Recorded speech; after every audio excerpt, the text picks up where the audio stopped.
Hello everyone, welcome to all rounder siblings. आज हम पढ़ेंगे geography class 8th ICSE board chapter number 5। आज हम पढ़ेंगे सबसे पहले डिजास्टर्स। बच्चों के कमेंट्स आ रहे थे कि ये मैम पहले ज्योग्राफी क्लास 8th का चैप्टर नंबर 5 से स्टार्ट करवा दीजिए, because as you all know आपके एग्जाम्स आने वाले हैं। तो आज हम चैप्टर नंबर 5 डिजास्टर्स स्टार्ट करने वाले हैं। तो प्लीज़ वीडियो को लाइक कीजिएगा और ज़्यादा से ज़्यादा शेयर कीजिएगा, तभी सभी बच्चों को बेनिफिट्स ताकि मिल जाएं। ठीक है, तो चलिए चैप्टर स्टार्ट करते हैं। 5 नंबर डिजास्टर्स।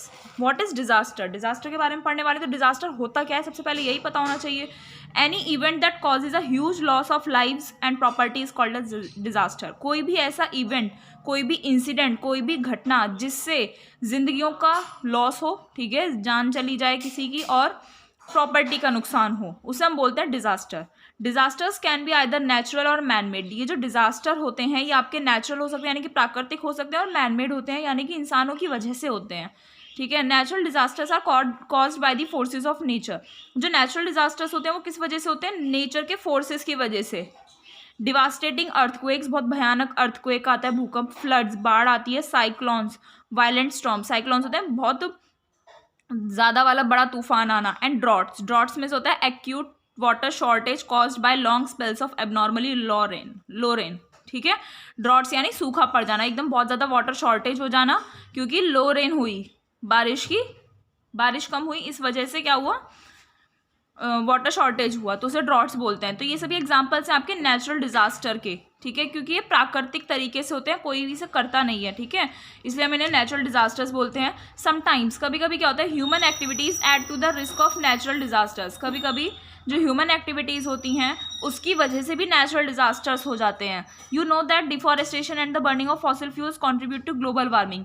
आपको पता है कि डिफॉरेस्टेशन यानी कि पेड़ काटना और फॉसिल फ्यूल्स को बर्न करने से ग्लोबल वार्मिंग होती है ना। कंटिन्यूड ग्लोबल वार्मिंग में melt large amounts of polar ice causing the sea level to rise. और अगर लगातार ग्लोबल वार्मिंग इंक्रीज होती रहेगी तो जो जितने भी बड़े बड़े पोलर आइस हैं वो मेल्ट हो जाएंगे। मेल्ट होंगे तो वो पानी में कन्वर्ट हो जाएंगे, तो पानी जो है फिर वो सी में जाएगा, तो और से सी लेवल क्या होगा, आपका राइज हो जाएगा, है ना। This could in turn cause floods in coastal areas. और जब सी लेवल राइज हो जाएगा तो उससे कोस्टल एरियाज में बाढ़ आने का खतरा बढ़ जाता है, समझ रहे हो। बिसाइड्स, इसके अलावा deforestation reduces rainfall and may cause droughts. Deforestation से क्या होता है, अगर आप पेड़ काट दोगे तो रेनफॉल कम होगा, रेनफॉल कम होगा तो पानी नहीं मिलेगा तो सूखा पड़ जाएगा, ड्रॉट्स हो जाएंगे, है ना। तो ह्यूमन एक्टिविटीज़ की वजह से भी नेचुरल डिजास्टर्स होते हैं। अब ये तो हमने नेचुरल डिजास्टर्स के बारे में पढ़ा। मैन मेड डिजास्टर्स क्या होते हैं? They are caused by human error. Human की गलतियों की वजह से होते हैं ये, उनकी नेग्लिजेंस की वजह से होते हैं। ठीक है, यानी कि ध्यान न रखना, अनदेखी करना। माल फंक्शन ऑफ इक्विपमेंट और the deliberate actions of man. ठीक है, ये किस वजह से होते हैं? और इक्विपमेंट्स का गलत तरीके से यूज़ करना, ठीक है, या फिर डेलिब्रेट एक्शंस ऑफ मैन। कोई भी इंसान है जो इच्छा होते हैं, जो आतंकी वगैरह होते हैं, वो सब जैसे ही काम करते हैं, उनकी वजह से इन्हें बोलते हैं man made disasters. Train accidents होते हैं, plane crashes, stampedes, fires in buildings, industrial and nuclear accidents and disasters resulting from acts of terrorism, है ना। जो आतंक की वजह से जो भी डिजास्टर होता है, ये सभी एग्जांपल्स हैं आपके मैन मेड डिजास्टर्स के। तो आई होप आपको डिजास्टर और डिजास्टर के जो दो टाइप्स होते हैं, natural and man made disaster, ये आपको समझ में आ गया है। अब हमारा अगला टॉपिक आता है इसमें, हजार्ड्स। हजार्ड्स क्या होता है? अ थिंग और a condition that might lead to a disaster is a hazard. कोई भी एक चीज़ या फिर कोई ऐसी स्थिति, कोई कंडीशन जिसकी वजह से एक डिजास्टर हो, उसे हम बोलते हैं hazard. For example, a river is a hazard for those living on it's banks because it can cause floods. एक जो नदी है वो हजार्ड है उन लोगों के लिए जो उसके किनारे पर रहते हैं। बहुत से लोग होते हैं जो नदी के किनारे पर रहते हैं, है ना, जो उसके किनारे पर रहते हैं उन लोगों के लिए हजार्ड है। क्यों? क्योंकि इससे बाढ़ आने के चांसेस रहते हैं। A leak at a factory producing poisonous chemicals can have disasters consequences. अगर किसी भी फैक्ट्री में कोई लीकेज हो जाता है और वहाँ पे कोई भी पॉइजनस केमिकल प्रोड्यूस हो रहा है ना, जहरीला केमिकल प्रोड्यूस हो रहा है, तो उससे डिजास्टर्स कॉन्सिक्वेंस हो सकते हैं। ठीक है, बाढ़ मतलब डिजास्टर्स आ सकते हैं। So such a factory represents a health hazard to the community around it. तो इसीलिए ऐसी फैक्ट्री, ये जो एक फैक्ट्री है जहाँ पर लीकेज हो गया है, ऐसा समझ लीजिए। ठीक है, तो ऐसी फैक्ट्री एक हजार्ड है उस कम्युनिटी के लिए जो उस फैक्ट्री के आसपास रह रही है। All human habitations are at risk from hazards of some kind और द अदर। जितने भी ह्यूमन हैबिटेशंस हैं, जहाँ जहाँ जो भी ह्यूमन बींग्स रहते हैं, वो किसी ना किसी रिस्क पर रहते ही हैं, कुछ ना कुछ हज़ार्ड है, किसी भी तरह का हो सकता है वो, है ना। The chances of a disaster occurring at a place depend on the location and the surroundings. किसी जो डिजास्टर के चांसेस हैं कि इस जगह पर कितने चांसेस हैं डिजास्टर होने के, वो चीज़ पर डिपेंड करता है कि वो प्लेस कहाँ पर है और उसके आसपास का एरिया कैसा है। फॉर इंस्टेंस एग्जाम्पल के रूप में देखो, towns in earthquake prone zones face the risk of earthquakes, coastal regions are prone to cyclones and arid regions are prone to droughts. क्या बोल रहा है एग्जाम्पल के रूप में देखो, towns in earthquake prone zones face the risk of earthquakes. जो towns बसे हुए हैं, जो कस्बे बसे हुए हैं अर्थक्वेक वाले एरियाज में, जहाँ पर अर्थक्वेक ज़्यादा आते हैं तो वहाँ पर ज़्यादा अर्थक्वेक का रिस्क रहेगा। जो कोस्टल रीजन्स हैं वहाँ पर साइक्लोन्स आने के ज़्यादा चांसेस रहते हैं, और जो एरिड रीजन्स है जो जहाँ वहाँ पर सूखा पड़ने का चांस रहता है। ठीक है, तो इसलिए लोकेशन और सराउंडिंग्स का नेचर कैसा है उनका, उस चीज़ पर डिपेंड करता है कि इस जगह पर डिजास्टर कैसा आएगा, इसके कितने चांसेस है कि यहाँ पर डिजास्टर होगा। सिमिलरली ऐसे ही people living near nuclear power plants and factories using और producing poisonous chemicals face the risk of disaster accidents. और ऐसे ही वो लोग जो न्यूक्लियर पावर प्लांट्स और फैक्ट्रीज के पास रहते हैं, जो उसे यूज़ करते हैं या पॉइजनस केमिकल्स को प्रोड्यूस करते हैं, उनका भी चांसेस रहते हैं, उनका भी रिस्क रहता है कि डिजास्टर्स एक्सीडेंट उससे हो सकता है। तो ये होता है हजार्ड्स। अब यहाँ पर आपको ये मैप दिखाया हुआ है इंडिया का, और ये सारे आपके अर्थक्वेक प्रोन जोन्स हैं। The zones are based on recorded earthquakes and their effects. ये जो आपको जोन बनाए गए हैं ना, इसमें वो जितने अर्थक्वेक उस एरिया में पहले रिकॉर्ड करे गए हैं उसके बेसिस पर बनाए गए हैं, उसका क्या इफेक्ट रहा उसके बेसिस पर बनाए गए हैं। Earthquakes in a high risk zone are more probable and destructive than those in low risk zones. वो अर्थक्वेक जहाँ पर हाई रिस्क जोन में जहाँ पर देखा गया है अर्थक्वेक, वो ज़्यादा डिस्ट्रक्टिव होते हैं, ज़्यादा नुकसान पहुँचाते हैं as compare to low risk zone जहाँ पर लो अर्थक्वेक्स रहते हैं। जैसे आप यहाँ पर मैप में देख रहे हैं, आप यहाँ पर मैप में क्या देख रहे हैं, अलग अलग कलर्स हैं। ठीक है, तो ये है आपका जोन 5 जो बिल्कुल रेड कलर के यहाँ पर दिख रहे हैं ना, ये जोन 5 है, यानी कि बहुत ज़्यादा रिस्क रहता है यहाँ पर, वेरी हाई रिस्क का है। जोन 4 है आपका ये वाला शेड जिससे लाइट है, यहाँ पर हाई रिस्क रहता है, लेकिन उससे ज़्यादा जोन 5 में रहता है। जोन 3 है आपका मॉडरेट रिस्क पे, है ना, मीडियम रिस्क रहता है। और सेकंड जोन में आपका लो रिस्क, यानी कि यहाँ पर बहुत कम चांसेस रहते हैं किसके, अर्थक्वेक के। तो ये इस बेसिस पर ये जोन्स बांटे गए हैं कि कहाँ पर ज़्यादा अर्थक्वेक्स देखे गए हैं, कितने रिकॉर्ड करे गए हैं और कहाँ पर कम हैं। ठीक है, आगे बढ़ते हैं अब चैप्टर में। नेक्स्ट टॉपिक आता है इंपॉर्टेंस ऑफ डिजास्टर मैनेजमेंट। अब ये जो डिजास्टर्स आते हैं इसे मैनेज करने के भी बहुत तरीके होते हैं, तो उसकी क्या इंपॉर्टेंस है, क्यों हमें डिजास्टर मैनेजमेंट करना चाहिए, तो ये हम इस टॉपिक में पढ़ेंगे। Disasters bring great suffering in their wake. ठीक है, डिजास्टर्स अपने साथ साथ लोगों को बहुत नुकसान पहुंचाते हैं। दो events like cyclones can be anticipated, they become disasters when they catch people unawares. ठीक है, अब ये जो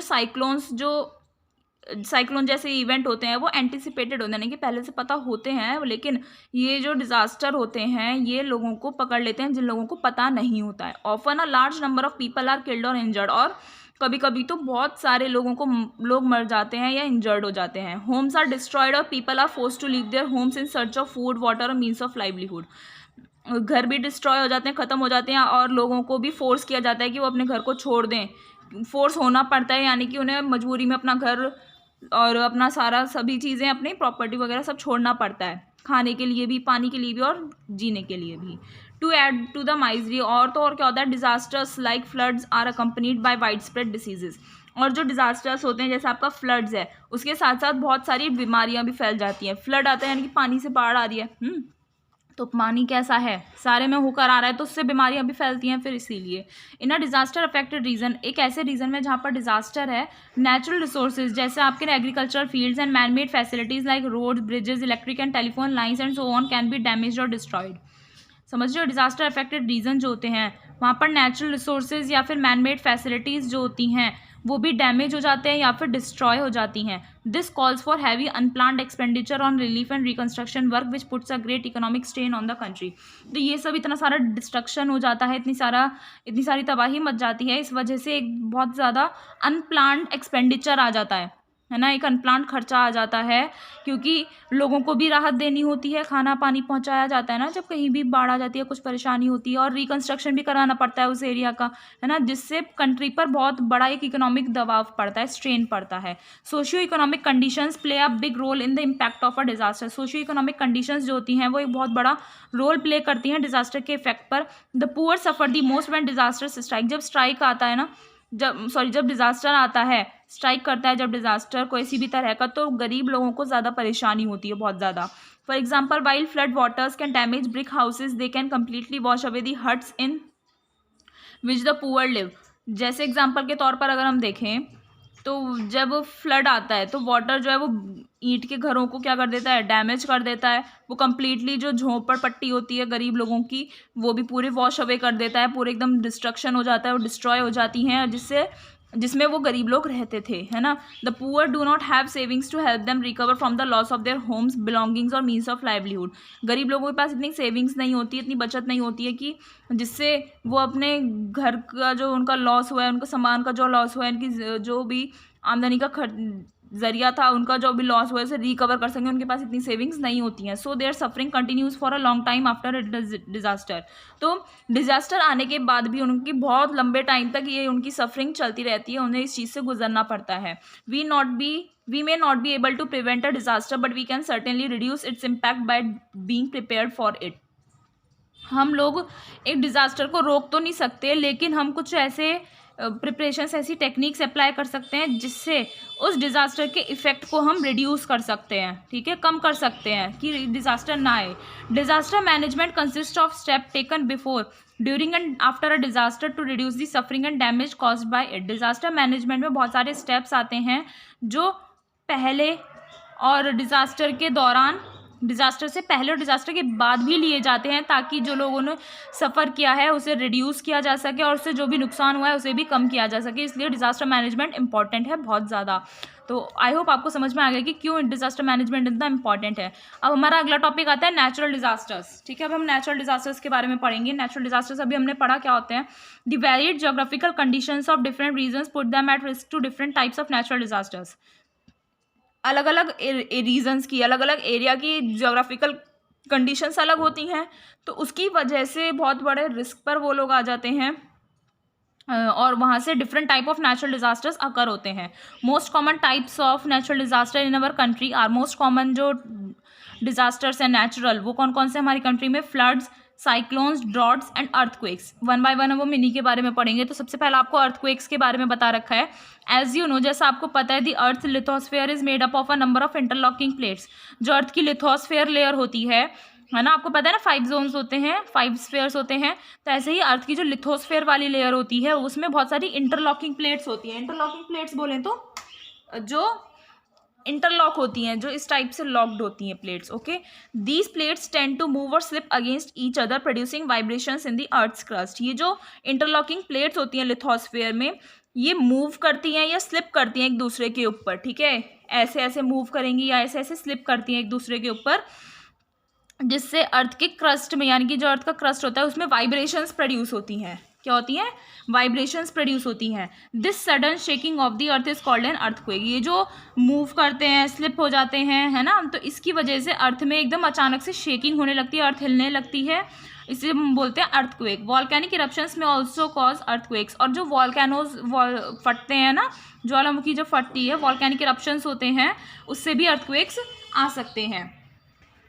earthquakes occur without warning which increases the loss of life and property. Earthquake जो आता है बिना किसी को वार्निंग दिए आता है, जिससे लाइफ और प्रॉपर्टी का बहुत ज़्यादा नुकसान होता है।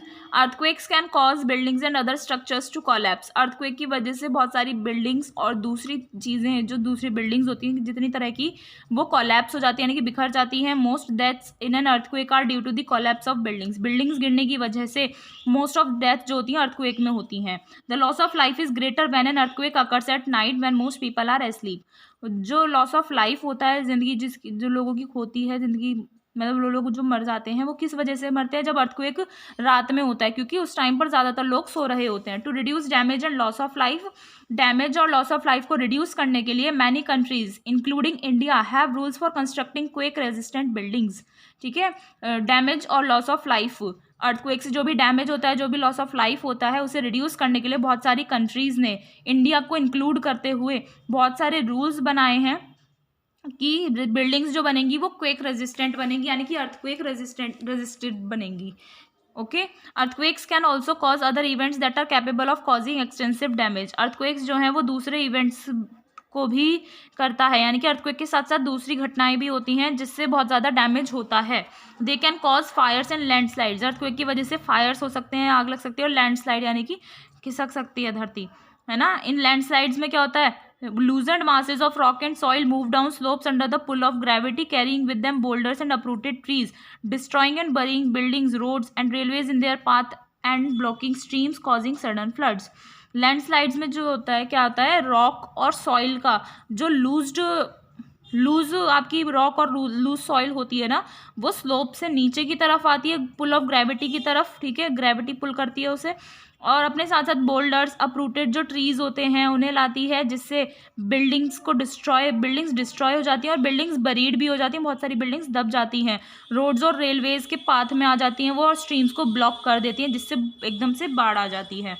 Earthquakes under seize can cause huge waves called tsunamis. अगर सीज में आता है, समुद्रों में अर्थक्वेक आएगा तो बहुत बड़ी बड़ी लहरें उठती हैं जिन्हें हम बोलते हैं सुनामीज। टी सुनामीज नहीं पढ़ोगे, टी इसमें साइलेंट रहता है, सुनामी पढ़ा जाता है ये। इन दिसंबर 2004 दिसंबर में क्या हुआ था, an earthquake on the floor of the Indian ocean generated tsunamis that killed thousands of people in Indonesia, India, Sri Lanka and Thailand. क्या बोल रहा है, दिसंबर 2004 में इंडियन ओशियन के फ्लोर पर अर्थक्वेक आया था, इंडियन ओशियन में अर्थक्वेक आया जिससे सुनामी आई बहुत ज़्यादा बड़ी वाली, ठीक है, और हज़ारों लोग मरे थे Indonesia, India, Sri Lanka and Thailand में, ठीक है। Most earthquakes occur near the margins of the lithospheric plates. Most of जो अर्थक्वेक होते हैं वो आपके लिथोस्फेरिक प्लेट के मार्जिन्स पर होते हैं। In India the foothills of the Himalayas and the Ganga Brahmaputra basin are major earthquake prone zones. India में जो हिमालयाज का फुट हिल्स है और गंगा ब्रह्मपुत्र बेसिन है वो बहुत बड़े वाले अर्थक्वेक प्रोन जोन्स हैं, यानी कि यहाँ पर अर्थक्वेक के चांसेस ज़्यादा रहते हैं। There have been earthquakes in other parts of India too, और इंडिया के दूसरे पार्ट्स में भी होता है अर्थक्वेक, बट ये दो मेजर अर्थक्वेक एरियाज हैं, ठीक है। The earthquakes that struck Maharashtra and Gujarat in 1993 and 2001 respectively took many human lives and caused great devastation. जो अर्थक्वेक महाराष्ट्र और गुजरात में हुए थे, महाराष्ट्र में 1993 में हुआ था, गुजरात में हुआ था 2001 में, उसमें भी बहुत सारी जिंदगियां ख़त्म हो गई थी, लोग मर गए थे, और बहुत ज़्यादा डिवास्टेशन हुआ था, डिस्ट्रक्शन हुआ था, डिस्ट्रॉय हो गई थी चीज़ें, ठीक है। तो ये था आपका अर्थक्वेक के बारे में। इसमें अर्थक्वेक में बोल रहा है मीजरिंग अर्थक्वेक्स, अर्थक्वेक को मीज़र किया जाता है, ठीक है। The point below the earth surface where the vibrations of an earthquake begin is called the seismic focus. वो पॉइंट अर्थ सरफेस के नीचे, वो पॉइंट जहाँ पर अर्थक्वेक के वाइब्रेशंस स्टार्ट होती हैं, उस पॉइंट को हम बोलते हैं सीस्मिक फोकस। अर्थ सरफेस के नीचे वो पॉइंट जहाँ पर अर्थक्वेक की वाइब्रेशंस स्टार्ट होती हैं उसे हम बोलते हैं seismic focus. The point on the earth surface directly above the focus is called the epicentre. Focus से बिल्कुल ऊपर जो अर्थ सरफेस होता है उस पॉइंट को हम बोलते हैं epicentre. Usually the epicentre suffers the maximum destruction. तो ये सीस्मिक फोकस जो होता है, इससे ऊपर जो वाली जो लेयर होती है अर्थ सरफेस की, उस पॉइंट को हम एपिसेंटर बोलते हैं। तो ये जो एपिसेंटर वाला फोकस पॉइंट होता है, ये इस लेयर में ज़्यादा डिस्ट्रक्शन देखा जाता है। A seismograph is an instrument used for recording and measuring the vibrations of an earthquake. Earthquake की वाइब्रेशंस को मीज़र करने के लिए और उसको रिकॉर्ड करने के लिए एक इंस्ट्रूमेंट होता है जिसे हम बोलते हैं seismograph. The magnitude of an earthquake depends on the energy released. Earthquake का जो भी मैग्नीट्यूड होगा, जो भी उसकी वैल्यू होगी, वो डिपेंड करता है कि उसने कितनी एनर्जी रिलीज करी है। It may be measured on a scale. इस मैग्नीट्यूड को मीज़र करने के लिए एक स्केल होता है जिसे हम बोलते हैं द रिचर स्केल, जो यूजुअली इसकी वैल्यूज़ होती है 0 से 1 के बीच में।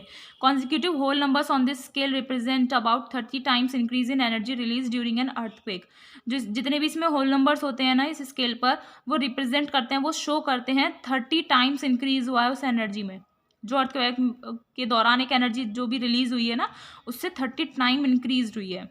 सो an earthquake measuring 7 on the Richter scale is 30 times more severe than one that measures 6। तो क्या मीनिंग हो गया, एक अर्थक्वेक है जो रिचर स्केल पर 7 शो कर रहा है, ठीक है, और तो क्या बता रहा है, इस 30 times more severe than one that measures 6। अब 7 बड़ा हो गया ना, अगर मान लो 6 है तो 6 का वो कम रहेगा, ठीक है। और 7 जब आएगा अर्थक्वेक पर, बोलते हैं ना 7 रिचर्स आया क्या अर्थक्वेक, तो ये इसका मीनिंग हो गया कि जितना 6 पर था उससे 30 टाइम्स ज़्यादा भयानक आता है 7 पे. However, the damage an earthquake causes depends on many factors, including the type of soil, type of buildings, quality of construction, population density, etc. लेकिन हम ये भी कह सकते हैं कि जो अर्थक्वेक से डैमेज होता है ना, वो इस चीज़ पर भी डिपेंड करता है. बहुत सारे फैक्टर्स होते हैं, जैसे आपका टाइप ऑफ सॉइल क्या है वहाँ का, टाइप ऑफ बिल्डिंग क्या सी है वहाँ की, क्वालिटी क्या है कंस्ट्रक्शंस की, ठीक है, पॉपुलेशन डेंसिटी क्या है, तो इस चीज़ पर भी डिपेंड करता है अर्थक्वेक का. An earthquake has a fixed magnitude, earthquake का एक फिक्स्ड मैग्नीट्यूड होता है, बट इट्स इफेक्ट और intensity varies from place to place. लेकिन इसका जो इफेक्ट होता है, जो इसकी इंटेंसिटी होती है ना, वो एक जगह से जगह पर वेरी करती है, अलग अलग होती है. For example, the effect of an earthquake at 2 sides at equal distance from the epicentre could be different. हम एग्जाम्पल के रूप में देखें तो अर्थक्वेक का जो इफेक्ट है 2 साइड्स पर जो इक्वल डिस्टेंस पर है एपी सेंटर से, एपी सेंटर पढ़ा था अभी हमने, तो एपी सेंटर से इक्वल डिस्टेंस पर जो है 2 साइट हैं और वो डिफरेंट आएगा उनमें अर्थक्वेक का effect. Assume that the first sight is on solid rock. आप ये एज्यूम कीजिए कि पहली जो साइट है आपकी वो सॉलिड रॉक पर है, while the second site is near the sea, और लेकिन जो सेकंड साइट है वो आपकी सी के पास है. Where the soil is loose and damp, समुद्र के पास है, यानी कि समुद्र के पास तो सॉइल कैसी होती है, ढीली होती है, एकदम टाइट थोड़ी होती है, डैम्प होती है वो. The shaking would be more at the second site. जो शेकिंग अर्थक्वेक आएगा तो शेकिंग जो होगी वो सेकंड साइड पर ज़्यादा होगी, क्योंकि वो लूज है, वहाँ पर ज़्यादा देखी जाएगी ना. Causing greater damage to the structures there, जिसकी वजह से जो उस कोस्टल एरिया पर, जो समुद्र के पास जो भी बिल्डिंग्स होंगी, स्ट्रक्चर्स होंगे, उन्हें ज़्यादा नुकसान पहुँचेगा.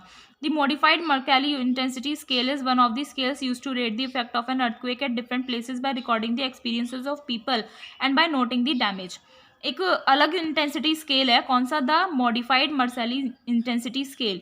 ये एक ऐसा स्केल है जिसे यूज़ किया जाता है एक अर्थक्वेक के इफेक्ट को रेटिंग्स देने के लिए अलग अलग जगह पर. और कैसे करते हैं, उसमें डैमेज को नोट किया जाता है, कितना डैमेज हुआ है, और लोगों का एक्सपीरियंस रिकॉर्ड किया जाता है. It has 12 levels. ये जो मॉडिफाइड मर्कैली इंटेंसिटी स्केल है, इसमें 12 लेवल्स होते हैं, जो 1 से 12 तक क्या रहते हैं, नंबर्ड रहते हैं, रोमन नंबर्स में रहते हैं, ध्यान रखना. द लोअर नंबर्स, जो आपके लोअर नंबर्स होते हैं 1 to 6, deal with the way tremors are felt by the people of an area, and the higher numbers 7th to 12th deal with the damage of the earthquake causes. ठीक है, क्या बोल रहा है, जो lower numbers होते हैं आपके 1 से लेकर 6 तक के, 1 से 12 तक होते हैं, तो 1 से लेकर 6 तक के जो नंबर्स हैं वो डील करते हैं कि लोगों ने, उस एरिया के लोगों ने कितना वो महसूस किया, झटके कितने कैसा महसूस किए, बोलते हैं ना एकदम कितना तगड़ा वाला आया था, ऐसे बोलते हैं ना. और जो हायर नंबर्स हैं 6, 7 से 12 तक के, वो डील करते हैं इस चीज़ से कि अर्थक्वेक की वजह से कितना डैमेज हुआ. ये आपका कुछ की इंडिकेटर्स यहाँ पर आपको मॉडिफाइड मर्कैली इंटेंसिटी स्केल के दिखाए हुए हैं. 1 से 6 तक ट्रिमर्स कितने फेल्ट किए, ठीक है, हल्के से, कुछ बहुत सारा, many people indoors, almost everyone, सभी ने देखा, सभी ने देखा. Damage to well built structures, जो कितना नुकसान हुआ, ना के बराबर हुआ, स्लाइट हल्का सा हुआ, कंसिडरेबल बहुत ठीक ठाक बस, सम डिस्ट्रॉयड को थोड़ा बहुत नुकसान हुआ, मोस्ट डिस्ट्रॉयड बहुत ज़्यादा नुकसान हुआ, और 12th में आ गया ऑल डिस्ट्रॉयड. तो आपको ये शो करा हुआ है. ओके, ये पूरा स्केल आपको यहाँ पर शो किया हुआ है. अब हम आगे पढ़ते हैं सर्वाइविंग एन अर्थक्वेक. अर्थक्वेक में हम क्या कर सकते हैं, जब अर्थक्वेक आया, अगर मान लीजिए बहुत ज़्यादा वाला अर्थक्वेक है, तो हम क्या कर सकते हो, आपको ये बताना है. ड्यूरिंग एन अर्थक्वेक के दौरान get away from glass objects, windows and things that can fall and then drop, cover and hold.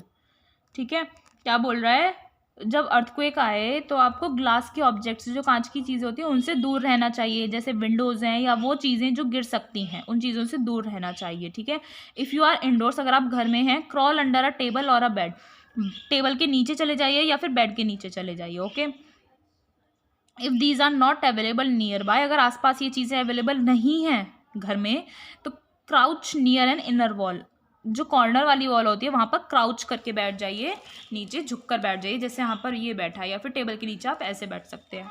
Okay, आगे क्या बोल रहा है, cover your head and face with your arms to protect them from flying glass and falling objects. अपने head को और अपने face को अपने आर्म से, अपने हाथों से कवर कर लीजिए, ताकि उन्हें फ्लाइंग ग्लास, जो जैसे कांच टूटता है तो एकदम से उसके छोटे छोटे पार्टिकल्स उड़कर आते हैं, तो वो आंखों में ना जाएं, आपके चेहरे पर ना लगे. उस चीज़ से प्रोटेक्ट करने के लिए आप अपने हेड और फेस को अपने आर्म से ढक लीजिए. Hold on to the table और बेड के नीचे ही रहिए या टेबल को पकड़ लीजिए जो इसके नीचे भी हैं आप. If you are in a public building like a cinema, अगर आप पब्लिक बिल्डिंग में, जैसे आपका cinema, stay where you are, जहाँ पर हो वहीं रुकिए, and drop, cover and hold. During an earthquake के दौरान do not use the lift बिल्कुल यूज़ नहीं करनी चाहिए। इफ़ यू आर आउटडोर्स, अगर आप बाहर हैं, move away from buildings, trees, poles, hoardings etcetera. जो भी बिल्डिंग्स हैं, ट्रीज़ हैं, पोल्स होते हैं, होर्डिंग्स होते हैं, उनसे दूर रहिए, क्योंकि जब अर्थक्वेक आता है तो वो सब हिलेंगे, गिरने के चांसेस रहते हैं, तो आपको लग सकती है। After the trimmers stop, trimmers होता है जो झटके महसूस होते हैं, और जब वो स्टॉप हो जाता है, check for injuries, damage to your building, fallen electric wires and fire. जब ये ट्रिमर्स स्टॉप हो जाते हैं तो इंजरीज, जितना भी नुकसान हुआ है, चोट लगी है या बिल्डिंग्स को जो नुकसान हुआ है, इलेक्ट्रिक वायर्स हैं, कहीं आग तो नहीं लगी, इस चीज़ को चेक कीजिए। Be ready for the milder aftershocks that follow the main quake. जो मेन अर्थक्वेक आता है ना, जो बड़ा वाला आता है, उसके बाद हल्के फुल्के शॉक्स भी आते रहते हैं, तो उसके लिए आपको तैयार रहना चाहिए। Listen for emergency broadcast on the radio या टीवी पर जो भी इमरजेंसी ब्रॉडकास्ट आता है उसे सुनिए, ठीक है। If you live near the coast, अगर आप किनारे के पास रहते हैं, मतलब नदी किनारे पे या फिर समुद्र के किनारे पर रहते हैं, यू में हियर अ सुनामी वार्निंग, आप सुनेंगे कि कभी पहले पता पड़ जाता है कि सुनामी आ सकती है। If you live an earthquake prone zone, अगर आप अर्थक्वेक वाले एरिया में रहते हैं जहाँ पर चांसेस ज़्यादा रहते हैं अर्थक्वेक आने के, you should regularly participate in drills to practise what to do during earthquakes. अगर आप अर्थक्वेक वाले एरिया में रहते हैं तो वहाँ पर ना ड्रिल्स करवाए जाते हैं, यानी कि प्रैक्टिस करवाई जाती है रेगुलरली, उसमें आपको पार्टिसिपेट करना चाहिए। कि अर्थक्वेक, उसमें ड्रिल में ये बताया जाता है कि अर्थक्वेक आए तो आपको क्या करना चाहिए उस दौरान, तो उस चीज़ में ज़रूर पार्टिसिपेट करना चाहिए, ठीक है। तो ये आपको ये दिखा रखा है, drop, cover and hold. Drop यानी नीचे झुक जाओ, कवर करो और पकड़ लो। समझ में आ रहा है? चलिए अब आगे बढ़ते हैं। तो ये हमने पहला नेचुरल डिज़ास्टर पढ़ लिया है। नेक्स्ट लेक्चर में मिलेंगे जिसमें हम फ्लड्स के बारे में पढ़ना स्टार्ट करेंगे। तो प्लीज़ वीडियो को लाइक कीजिए, शेयर कीजिए और चैनल को सब्सक्राइब करना ना भूलें, और कमेंट करके ज़रूर बताइएगा वीडियो आपको कैसा लगा। आई होप आपको ये वीडियो हेल्पफुल रहा हो आपके लिए। और आप लोग कहाँ से हमारी वीडियोज़ देख रहे हैं और आपके एग्जाम्स कब से हैं, ज़रूर कमेंट करके बताइएगा। मिलते हैं नेक्स्ट वीडियो में नेक्स्ट लेक्चर के साथ। Thank you.